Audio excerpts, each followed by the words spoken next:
On se retrouve aujourd'hui pour un nouveau numéro et nous accueillons Teddy Clairet, donc pilote Peugeot Sport en tourisme et plus particulièrement en TCR Europe. Salut Teddy. Salut Mehdi, salut à tous.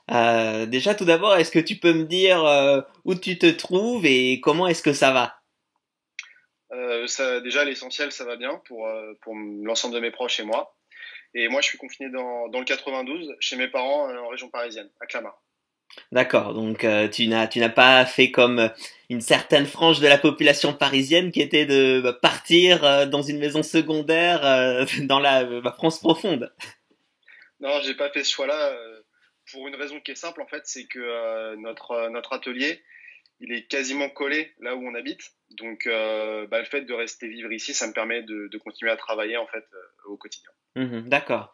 Et justement, par rapport à ton équipe, ton garage, quelles sont les conséquences de ce confinement? Alors les conséquences, nous en fait, en deux mots, on avait quasiment fini nos essais hivernaux, 2 jours avant le début du confinement.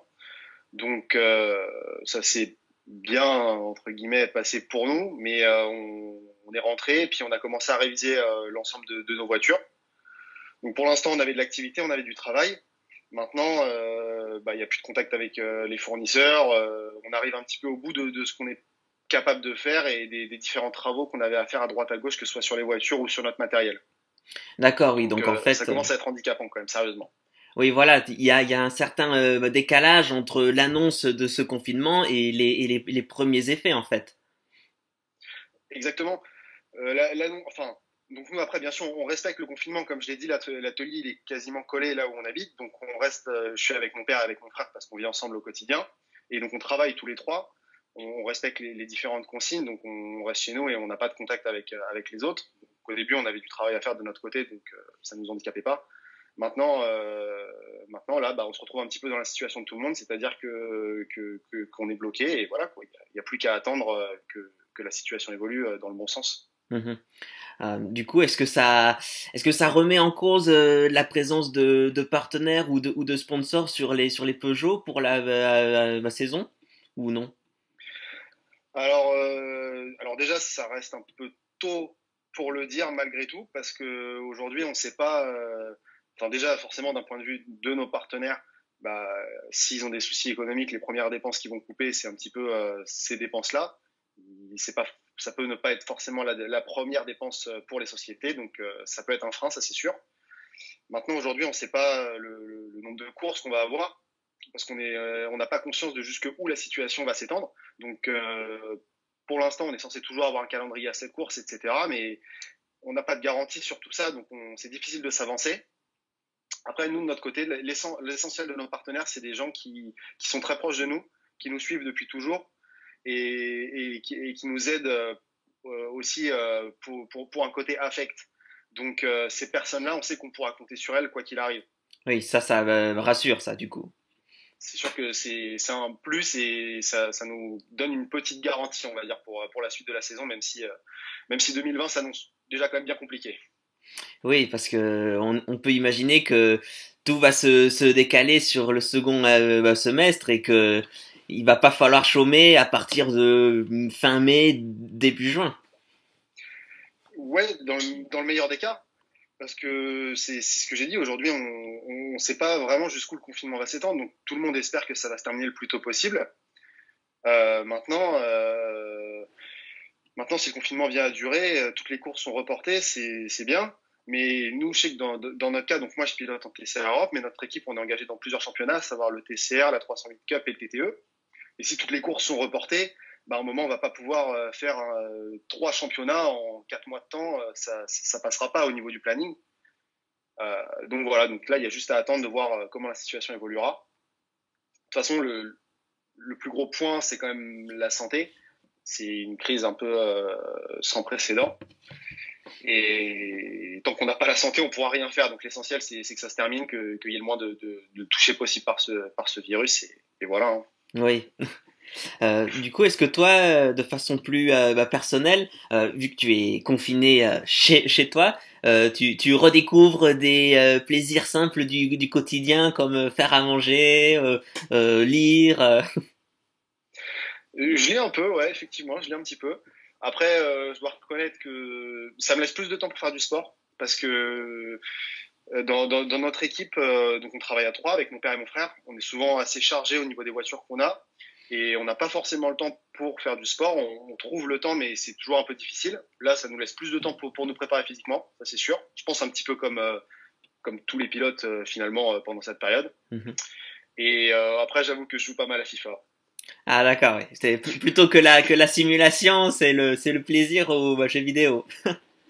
Bah, FIFA, en fait, c'est juste que ça me permet de garder un petit contact avec mon groupe de potes. On joue pas mal à ça. On est assez passionnés de foot aussi. Le sim racing, en fait, j'y joue un petit peu. Je joue un peu sur Assetto Corsa, mais c'était plus pour apprendre des pistes que je connaissais pas. Je fais pas beaucoup de courses en ligne. Maintenant, il y a la plateforme Racing qui a l'air d'être assez réaliste. Il y a beaucoup de pilotes qui y jouent, donc c'est peut-être le moment d'essayer de s'y pencher un petit peu plus. D'accord, oui. Et puis il y a d'autres pilotes du TCR qui jouent à ces jeux-là, donc ce serait peut-être pas mal de faire une ligue ou entre Ouais, pilotes. exactement, ça peut être. Ben, je crois que c'est ce que j'ai commencé à voir. Je crois que le WTCR a fait une espèce de pré-saison avec des courses en ligne et bah c'est pareil, c'est un aspect sympa pour garder du contact, de la communication et du contenu vis-à-vis des courses, quoi, que tout ne soit pas au point mort à 100% non plus. Ouais. Là, tu parlais de FIFA. J'imagine que tu joues plus avec le PSG que l'OM. Je suis plutôt côté PSG que l'OM. Ouais. Après, je suis sur un mode de jeu en ligne où on crée nos équipes. Mais du côté cœur, ouais, c'est plutôt Paris Saint-Germain que Marseille. D'accord. Et quand tu parles d'exercice sportif, est-ce que tu peux nous détailler un peu quel est ton programme? Ouais, alors en fait, je vais me permettre de dire à nous là parce que je fais ça avec mon frère. Euh, on n'a pas de préparateur physique, on se débrouille un peu par nous-mêmes. Donc nous, on a un petit banc et on a des poids, donc qui nous permettent de faire de la muscu. Et après, on suit pas mal de cours en ligne avec un coach qui met ses séances à disposition.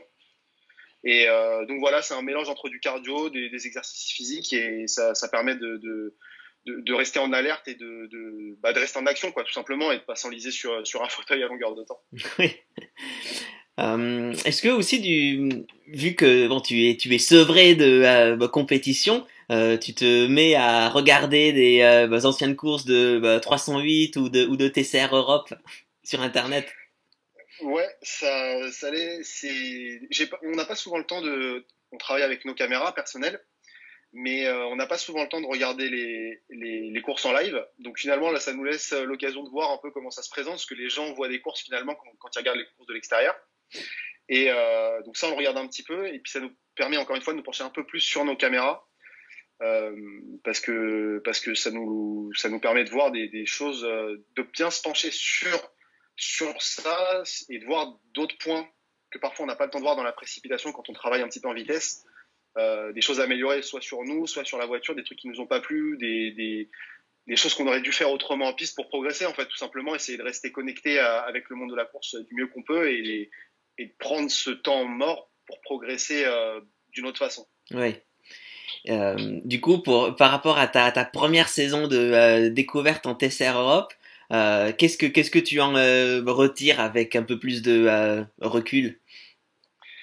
J'en retire le fait que il y avait beaucoup de différences. Il y a beaucoup de différences entre la Racing Cup et la TCR, beaucoup plus que ce qu'on pensait, d'un point de vue mise au point de la voiture et exploitation.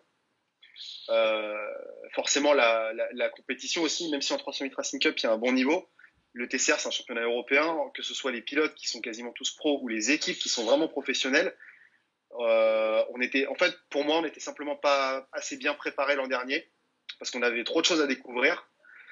Le programme s'est monté un petit peu tardivement et on n'a pas eu le temps de faire les essais qu'on avait à faire. Et donc, on est arrivé à la première course avec un petit wagon de retard. Et face à des équipes et des pilotes comme ça, c'est hyper dur à rattraper.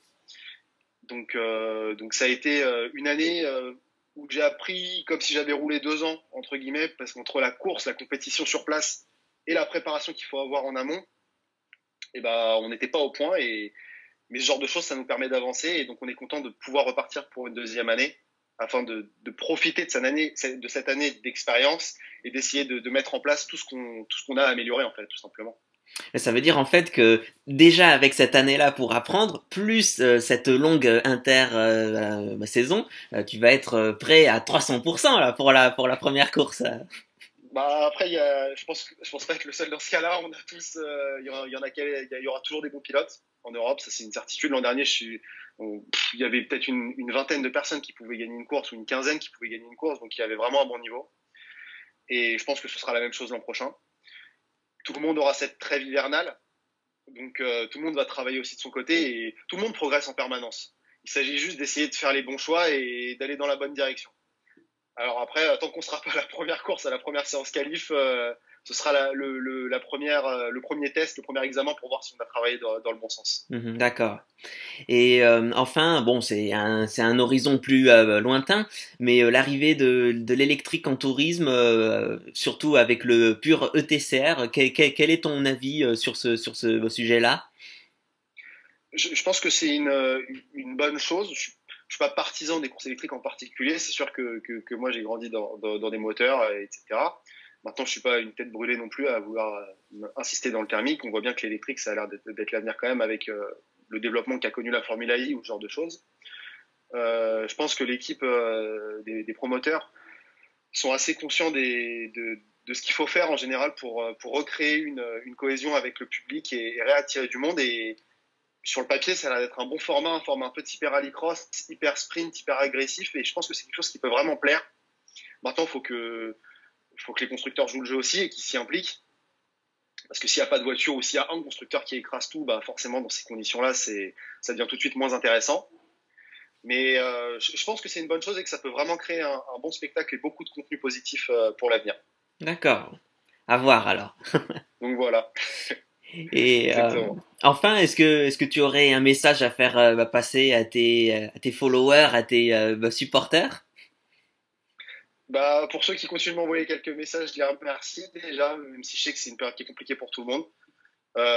Faut que chacun se sente concerné par le virus, par les réformes qu'on nous donne, qu'on respecte, qu'on respecte tous le fait de rester chez soi, de ne pas avoir de contact pour que cette pandémie s'arrête le plus vite possible et que ça fasse le moins de morts possible, même si on a déjà eu beaucoup trop à mon goût. Mais voilà, c'est une situation qui est difficile à gérer. Je remercie les gens qui continuent de m'envoyer quelques messages et puis j'espère qu'on se retrouvera vite dans un paddock pour pouvoir partager un moment ensemble, une discussion ou autre et qu'on aura l'occasion de faire des belles choses ensemble à l'avenir. Oui, très bien. Bah, on espère tous la même chose, hein, Teddy. Yes, c'est Bon, gentil. merci Teddy et du coup bonne chance pour cette saison. Merci beaucoup, Mehdi.